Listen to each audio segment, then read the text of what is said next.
Hello friends, I hope you all are doing really well and there must be a lot of pressure on you with respect to revision, and to solve that problem only I am coming up with these videos in which in 30-40 minutes we are discussing most important facts in a very quick manner, in a comprehensive manner, and these videos will help you a lot.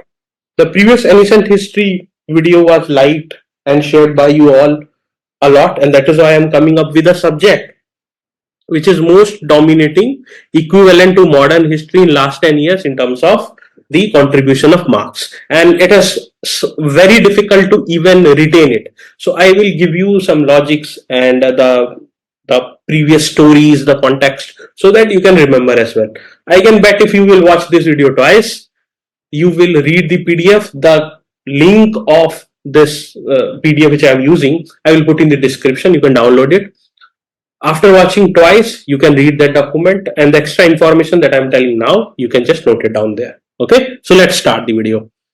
So it starts with the cave architecture. You need to understand that caves were mostly made on the Deccan Mountains. Deccan Mountains, why? Because they were stable, not much in Himalayas, which is a fragile mountain. That's why you will see a lot of cave architecture surrounding Mumbai region, Maharashtra to be specific, and then in Madhya Pradesh, etc. Okay, Himalayas are fragile, so cave architecture, making cave architecture is a difficult thing here.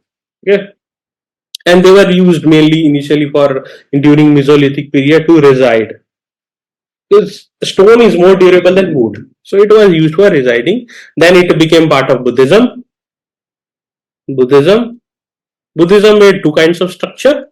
One was chaityas, second was viharas. Chaityas were prayer halls having a stupa, and people used to do prayer here. Viharas were where monks used to reside. Then it became part of Hinduism. In Hinduism, what happened? Epics, our tales were depicted. Idols were shown through paintings. Ratha architecture developed. Then there was Jainism, in which then again the idols of Tirthankars were shown. Initially, it was more of a minimalist, then it became more and more ornamented. This is the brief idea of cave architecture, which is being written here. Okay. So now let's come to the major cave sites in India, which is important. Ajanta was a Buddhist cave located in Maharashtra. There were 29 caves, and it's a UNESCO World Heritage Site. Ellora had all three religions, Hinduism, Jainism, and Buddhism. 34 caves are there.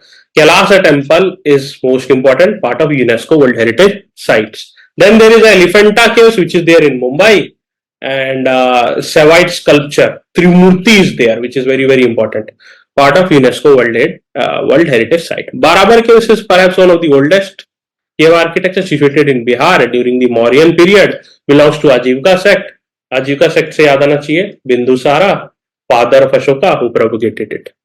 Okay. Bagh caves is again a Buddhist cave situated in Madhya Pradesh and has fresco. Fresco paintings are natural colors having a vibrancy. Okay. Junagadh is again a Buddhist cave situated in Gujarat, having a large fortress-like structure, upraised platform. Junagadh. Nasi caves, also known as Pandavleni cave, again in Maharashtra. 24 Buddhist caves are there. Hinayana era. Then Mandapeshwar, which is there in Mumbai.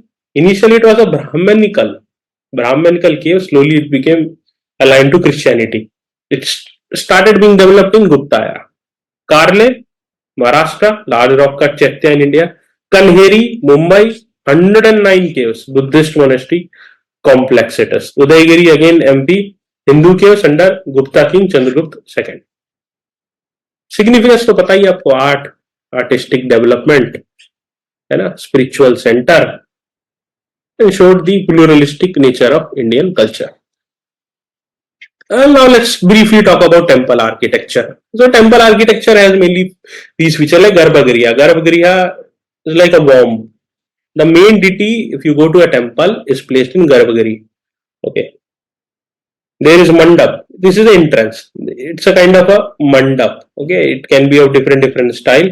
Kalyan mandap was made in Vijayanagara Empire. Okay. Kalyanam means marriage. Okay, so this is the hall kind of structure where deities are sitting. Here, dance, music, etc. also used to happen. So this is there. The गर्भगृह के ऊपर there is a kind of a विमान, शिखरा और विमाना. शिखर बोलते हैं in northern India, Nagara style, and Dravida mein it is called as Vimana. The shapes are different. In Dravida architecture, this is a pyramidical shape. In Nagara style, it is curvilinear shape. So you need to understand this. And surrounding the temple, you used to go na and do chakkars. This is known as a Pradakshin Patha. So in southern India, this is not, there is a ceiling, it is enclosed. But in Nagara style, it is not enclosed, it is open. Also, there is a large gateway. Once you enter in south of India, there is a large gate which is called as Gopuram. It's not there in north of India. Okay. Then the North Indian temples are mostly built on upraised platform, which is called as Jagati. There are stairs. When you go to the temple, any temple you go. This is not there in Dravida style. Okay. And then outer walls also of South Indian temples are decorated, ornamented with deities, etc. But in Nagara style, such ornamentation is not allowed. Such fumbling. Okay. So this is the major difference between the Nagara style as well as the Dravida style. What you need to remember. Beyond it, you don't need to remember anything else. Okay. Some examples, etc. also I have given. Now, Indian schools of sculpture, only few things you need to understand. Gandhara, which is nowadays Kandhara, Kandhar, okay, situated in trade route, influence, because of trade route, influence of both Greeks and Romans. And Gandhara Buddha was mostly like a monk. He was having half closed eyes and he was doing kind of a meditation. Understood? The body was lean body like Greeks and Romans. Mathura was indigenous, and here the Buddha is in delighted mood. Muscular he is. This you need to remember. Both Gandhara and Mathura was patronized by Kushana. Amravati was patronized by Satvahana. This is also indigenous in nature. In Mathura, spotted red sandstone is used. In Gandhara, grey sandstone is used. In Amravati, white marble is used. Okay, so you need to understand. Amravati was patronized by Satvahana. These only things you need to remember, nothing else. Islamic architecture. See, the basic difference was that initially it was a trabeate style. ऐसा होता ना, these are suppose walls, this is linter, roof. This is trabeate style. Islamic influence, ये ऐसा structure लिखा होगा ऐसा okay. ये समझ लो, आर्चेस आपको दिख रहे हैं ना, बीच में डोम जैसा एक स्ट्रक्चर होता है. बस यही हो गया था, आर्चेस एंड डोम्स आ गए थे, गुम्बद जिनको हम हिंदी में बोलते हैं. This was the basic. And secondly, Islam doesn't allow any kind of human figures, animals on walls. So there was more of a geometry kind of structure, shapes you will see on walls. You will see calligraphy. But there was a style known as Char Bagh style. एक structure को 4 भाग में divide कर लिया. ऐसे सुनो, ये यहाँ बीच में मेन बिल्डिंग हो गई. And here you will see छोटी छोटी ना drainages. Water is flowing here and the पेड़ पौधा are there. Plants, trees. Humayun tomb और Taj Mahal, if you will go, this is built on char bagh style. ठीक है. Another thing was that the walls were ना decorated, ऐसा फूल पत्ती जैसा बने होते थे. सीलिंग्स भी इसको बोलते थे ना inlay stones. Coloured inlay stones were used which was called as pietra dura. इसके अलावा when they came to India, specially during Akbar, what they did is they mixed Indian architecture things also, like jalis Rajput style में होता था, that they inculcated. So it became the Indo-Islamic architecture. Okay, you can see these are the jalis. Yeah, this is Charbagh style. You can see these are kinds of water is flowing drainage. This is Pitre Dura. Okay, some examples I have given. You can read it. Then prominent Bhakti saints. Bhaktism was what? See, there was lots of rituals, untouchability, women were not allowed, everything was going on. Hinduism was becoming weaker. Then came a stalwart known as Adi Sankaracharya, who challenged all these notions, orthodoxy, and said, Aham Brahmasmi, Aham Brahmasmi. Non-dualism, non-dualism, known as Advait. The God resides within me. The Brahman and Atma is one. This is known as Advaita philosophy, propagated by Shankaracharya.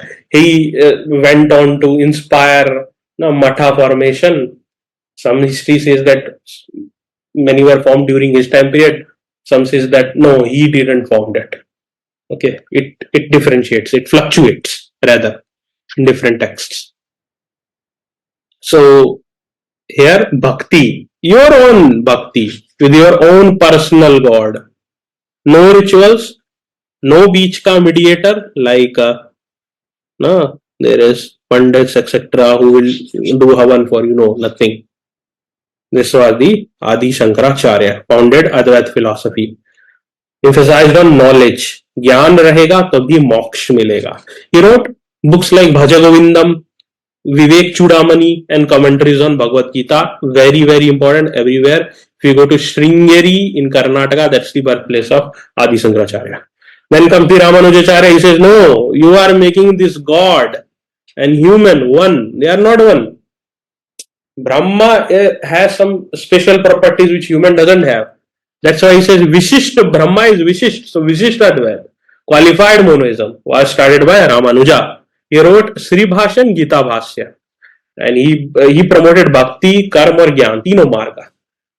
Then comes Nimbarka. He Dvaita Dvaita. He said Dvaita Dvaita, dualistic monolism. दोनों को ही मान लिया इन्होंने, मान लो तो Nimbarka. He wrote Vedanta, Parijata, Saurabha. You need to remember this. And he focused on Krishna devotion. Then comes Madhvacharya. He established Dvaita Vedanta, dualism. Different ही कर दिया इन्होंने ब्रह्मन आत्मा को. Stressed individual souls dependence on Lord Vishnu. Vishnu ji ki puja, and he also was mostly centered around Karnataka. Then comes Ramananda. ये अब south से ना north की तरफ जाने लगेगा. Ramananda promoted Ram worship and social reform, made Bhakti accessible to all. The bridge is being developed between south of India to north of India for development of Bhakti movement. Then Vallabhacharya, he founded Suddha Advaita, pure non-dualism. Suddha, okay, focused on Krishna worship, especially his child form, Thakur ji ka child form. Kabir Das, he criticized every mainstream religion, left, right, and center. Believed in Nirguna Bhakti, no idol worship. Kabir Panthi started. Guru Nanak, he was the founder of Sikhism. He believed in Satsang, Langar. Basically, Guru Nanak believed that if you want to know the truth of God, you have to do sadkarma. You have to have good company. You have to have feed people. Okay, and there is only one Satya, Ek Omkar. Okay, and he believed in no casteism, nothing. One God, and who's Nirakar, Omkar. Now, if you have heard the Guruvani as well, you can remember all of this. Then Chaitanya Mahaprabhu, he was the one who made Bhaktism being propagated in West Bengal and surrounding region. ISKCON, which you see nowadays, is being based on the philosophy of Chaitanya Mahaprabhu. First it was Gaudaiya Samaj, वहां से आया. Radha Krishna worship, दोनों का एक साथ, Radha and Krishna. Then Shankardev, mainly in Assam, he was the propagator. Vaishnavism को फैलाया. Ek Sarna movement was started by Shankardev and created Kirtan Ghosha. And then Guru Ghasidas, he founded Satnami community in Chhattisgarh, और ये समानता की बात करते थे, equality. Surdas, he was a very big devotee of Krishna. He wrote Sursagar and Sur Saravali. थोड़ा years भी देखते चलना. Then Dadu Dayal, he founded Dadupanthi, believed God transcends all faith. मतलब हर फेथ को मिला लो, भगवान एक ही है. Mirabai, a big devotee of Krishna, and wrote bhajans in Braj and Rajasthani. Rajasthani, you can say Rajasthan has a lot of languages, but here the book has written simply Rajasthani. But there are lots of languages, Mewati, Hadoti, and whatnot. Then Narsim Mehta, you must have heard na, Vaishnav Janto Tene Ka Ye, he has written it. Vaishnavite poet he was. Sant Gyaneshwar, early Bhakti saint in Maharashtra, and wrote Dhyaneshwari and Amrita Anubhav. That's a very important book. Namdev, these all are based in Maharashtra now. Namdev, Varkari saint. Varkari is a sect, and wrote bhajans, contributed to Adi Granth. Very important saint. Then Eknath wrote Eknathi Bhagavatam. He combined Sufism as well as Vedanta. Saint Tukaram, Vithala, again a Vishnu, a form of Vishnu, wrote Abhanga poetry, very famous. Advocated anti-caste and anti-gender discrimination, very important, a very stalwart in Maharashtra and surrounding region as a social reformer. And then comes Saint Ramdas, founded Samarth sect, wrote Dashabodh, inspired by Advaita Vedanta. Then comes Sufi order. Just need to know a brief difference between Chishti Silsila. Chistis were people, the Sufi saints who doesn't believe in taking patronization and living lavishing lifestyle. They used to live a very eclectic lifestyle, do sama, have a kind of Kabbali, and just believe in the worship of the one God. Okay, and love as a bond between different human beings, simplicity. They used to live in poverty, humility, devotion was there. And the main Sufi saint is Khwaja Muinuddin Chishti. Ajmer, if you'll get, Dargah is there. Prominent figures are Bakhtiyar Kaki. The Qutub Minar is built on the name of Qutubuddin Bakhtiyar Kaki. Nizamuddin Auliya Dargah is there in Delhi itself. Okay. Baba Farid, Punjab may will go, Dargah is there. Amir Khusro, notable follower of Nizamuddin Auliya. Nizamuddin Auliya was the one who made Delhi a big center of Chishti Silsila. Okay. Then Suravardi Siddha, they were the ones who were in close relationship with the kings, and they used to take all the patronages and used to live a lavishing lifestyles and etc. Okay. And main figure was Sheikh Bahuddin Zakaria. Mainly established the order in Punjab and Sindh. Then Naqshbandi Silsila, they were the strong believers in Shariat, and more orthodox in nature, not believing in Sama, which was a kind of religious music. Prominent figure was Sheikh Bakri Billah and Sheikh Ahmad Shirindi. Very important figure. Then Qadariya Silsila, Sheikh Abdul Qadri, and he gave the concept of Wahadat al-Wazud, unity of existence. Every existence, every natural creation is one. Wahadat al-Wazud, a very important philosophy. Mia Mir was a prominent figure of it. Then important paintings and dances we will see briefly. What are the important facts? Madhubani painting is very important, and basically it is there in Mithila region in Bihar. Initially it was done on the walls. Okay. And it was believed that when Lord Rama came for marriage in Mithila region, because Ma Sita was from Mithila, then also this Madhubani painting was done. So it is as old as this. Then it was made on the cloths, etc. later on. The colors are very bold, you can see. And then you can see the Ramayana themes are visible. Fishes are visible. Because the geography is such, there are lots of ponds and lakes, and the region is flooded, so fishes used to be naturally, a lot of fishes used to grow, and that became part of Nile. The same story is with West Bengal. That's why the fish is very important part of, and seen as a very positive thing, fortune thing in the Mithila region, and has given the GI status as well. Okay. Then there is a Patachitra painting which is of Odisha. Jagannath ji का भी आपने नाम सुना होगा. इन जगन्नाथ जी का painting भी पटचित्र में किया जाता है. It's done on cotton cloth शाक एंड गम का यूज करके. Hindu mythology basically on surrounding around Lord Jagannath. Okay, you can see the Vaishnavite influence in it. Kalighat painting, Bengal. Mostly they used to show daily life as well, and watercolor was used. And influence was a Jamini Roy. Okay, you need to remember this is the Kalighat painting. Varli painting was done by the tribals in Gujarat and Maharashtra. Themes were social events and geometrical shapes जैसे circle बना लिया, triangle बना लिया, all of this. Symbolism was also there. This is the Varli painting. ठीक है ना, वो geometrical shapes walls में किया जाता था. And then there is a Paitkar painting which was done in Jharkhand. Themes होते थे life after death, storytelling, etc. etc. It was a storytelling है तो scroll painting होगा, है ना, stories तो scroll के through ही की जाती हैं. एंड माँ मनसा माँ गॉडेस भी इनका थीम रही, मेन संथाल्स की main deity Santhals. Okay, this is the example of Paitkar painting. Now let's see the Patna Kalam painting. Origin Bihar, influence was Mughal, common man's lifestyle was shown and daily life etcetera. ना पूरा जो डेली लाइफ को portray करने की जो शुरुआत होगी ना व्हेन ब्रिटिशर्स केम ना, तो such influence was there.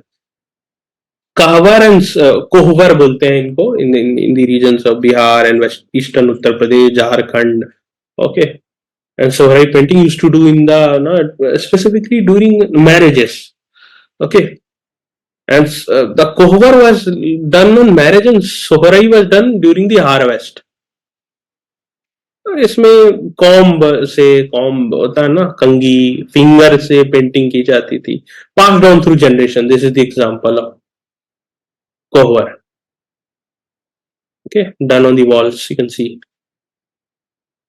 Kalamkari painting, Andhra Pradesh, revolved around Hindu mythology, Ramayana and Mahabharata. Technique was, it was hand painting, block painting and vegetable dyes were used.